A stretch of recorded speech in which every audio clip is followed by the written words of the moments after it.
সিঙ্গাপুরে আবারও বেড়েছে বৃষ্টিপাতের প্রবণতা।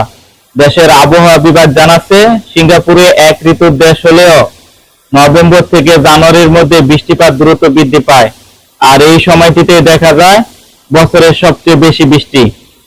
তথ্য অনুযায়ী সিঙ্গাপুরের বার্ষিক গড় বৃষ্টিপাত 2113 মিলিমিটারেরও বেশি। বছরে প্রায় 171 দিনেই 0.2 মিলিমিটার বা তার বেশি বৃষ্টিপাতের রেকর্ড পাওয়া যায়। বেশিরভাগ ক্ষেত্রে এই বৃষ্টি হয় প্রবল বর্ষণ ও বজ্রপাত সহ, আর আর্দ্রতা ছুঁয়ে যায় প্রায় 100%। যদিও বৃষ্টির প্রবাহ শক্তিশালী, তবে সময়কালের তুলনামূলকভাবে স্বল্প।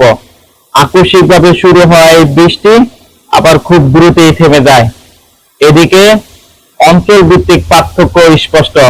দ্বীপের পশ্চিমাঞ্চলে পূর্বের তুলনায় বেশি বৃষ্টিপাত রেকর্ড করা হয়, কারণ পূর্ব অংশের বৃষ্টির ছায়া অর্থাৎ রেইন শ্যাডোর প্রভাব বেশি পরিলক্ষিত হয়।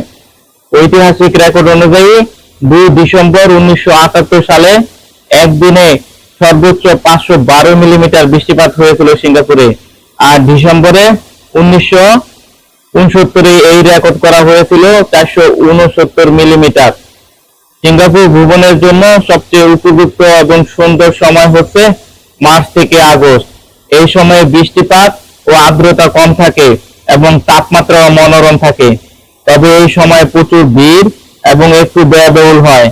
ভ্রমণ পরিকল্পনার ক্ষেত্রে বিশেষজ্ঞরা জানাচ্ছে, জুলাই ও আগস্ট মাসে স্বল্পস্থায়ী ও অপ্রত্যাশিত বৃষ্টি দেখা গেল এটি তুলনামূলকভাবে কম দূরের সময় হওয়ায় পর্যটকরা ভালো ভ্রমণ ডিল পেতে পারেন।